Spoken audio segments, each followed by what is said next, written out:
Au menu du réveil politique, Nicolas Hulot recule sur le nucléaire et agace les écolos. Ségolène Royal le surveille du coin de l'œil sur le dossier glyphosate. Ces députés LREM qui votent contre les emplois familiaux et continuent de les pratiquer. C'était une des promesses du candidat Macron, l'objectif de ramener la part du nucléaire dans la production d'électricité à 50% en 2025 ne sera vraisemblablement pas atteint, a fait savoir Nicolas Hulot, monsieur écologie du gouvernement, à l'issue mardi du Conseil des ministres.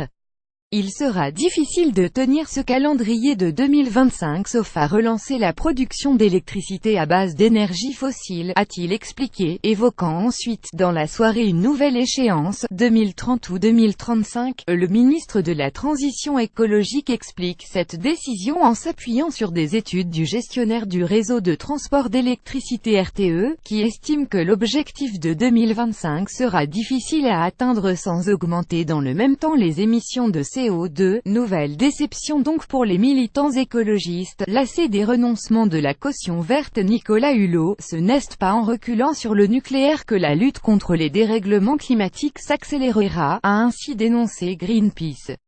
Pour le réseau Action Climat, c'est une reculade. Un renoncement inacceptable pour sortir du nucléaire. Julien Bayou, porte-parole d'Europe Écologie Elle vers un nouvel arbitrage perdu pour le renouvelable. En restant au gouvernement, Hulot cautionne plutôt que freine ses renoncements.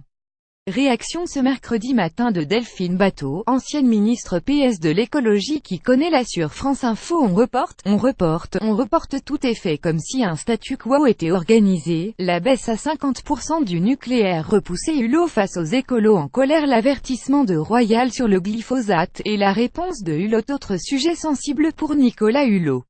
Lui qui voulait sortir du glyphosate et s'opposer à un renouvellement pour 10 ans de la licence de l'herbicide par la Commission européenne, a fini par proposer un renouvellement de 3 ou 4 ans. C'est un renouvellement de licence pour 5 ans qui va être soumis ce mercredi par la Commission européenne au vote des États membres.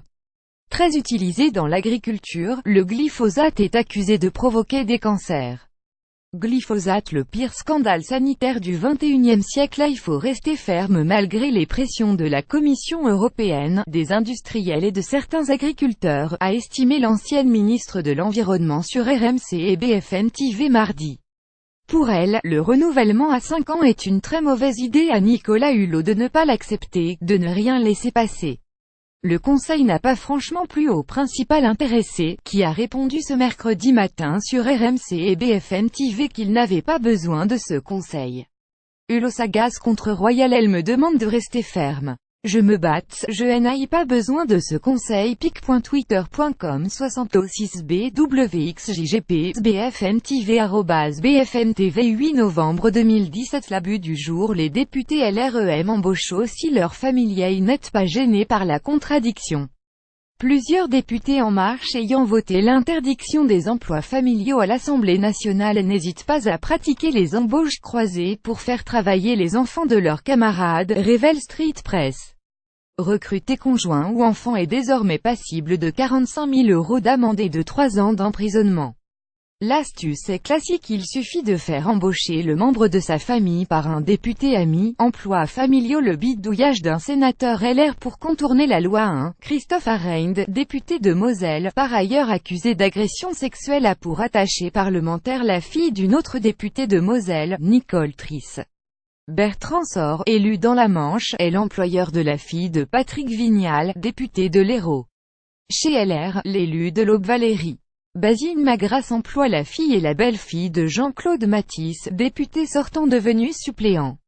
D'autres ne se compliquent pas la vie avec les montages et profitent de pouvoir faire travailler un membre de leur famille jusqu'à la dernière heure. Le 15 décembre, Nicolas Dupont-Aignan DLF, Yves Gégaud Constructif, Jérôme Lambert PS, Jean-Luc Retheiser LR et François-Michel Lambert LREM rémunèrent tout leur moitié. Le coup de colère. Macron recadre ses troupes. L'ambiance était chaleureuse en Conseil des ministres mardi.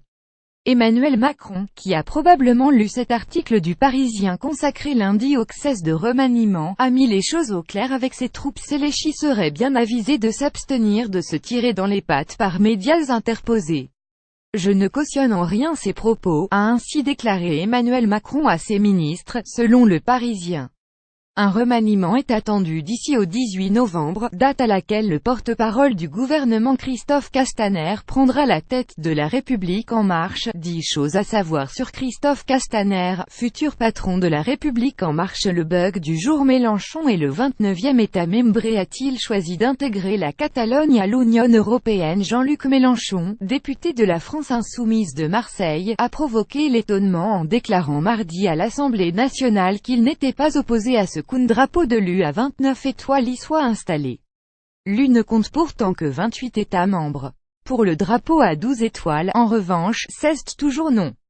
L'origine de ce drapeau est une origine confessionnelle, et que c'est pour cela que j'estime qu'il est inadapté à la représentation de l'Europe et des citoyens qui la composent. Il faut un drapeau qui nous rassemble, a fait savoir le député. Drapeau européen dans hémicycle.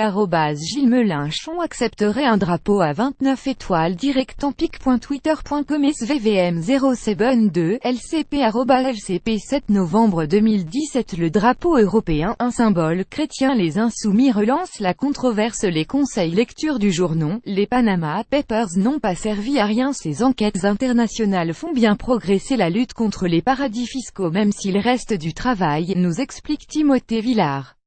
Il est le premier chef d'état-major des armées de la Ve République à avoir démissionné. Pierre de Villiers revient d'en servir, livre qui sort ce mercredi, sur la crise qu'il a opposée à Emmanuel Macron.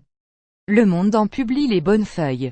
La loyauté consiste à dire la vérité à chef. Le général de Villiers sort du silence. Là, on n'a pas compris. L'émission Quotidien a exhumé mardi 7 novembre cette vidéo publiée fin septembre par la mairie de Vanves, dans les Hauts-de-Seine, pour célébrer commerce. Le maire Udi de la ville, Bernard Doguchot, et une dizaine d'autres personnes se promènent et dansent dans les rues de la ville en chantant un arrangement vanvéen de Another Day of Sun, une du La La Land. Bref, un mois de fête pour les Vanvéens, la joie dans tous nos magasins. Mais bon, on assume, répond une élue vanvéenne. À suivre. Les forains, mécontents de la suppression de leur marché de Noël, maintiennent la pression sur la mairie de Paris. Ils ont suspendu leur blocage routier autour de la capitale mais ont déposé un référé suspension contre la mairie. Marché de Noël. Le bras de fer entre Paris et les forains en 5 actes. Louvre à Abu Dhabi, une histoire folle en AR.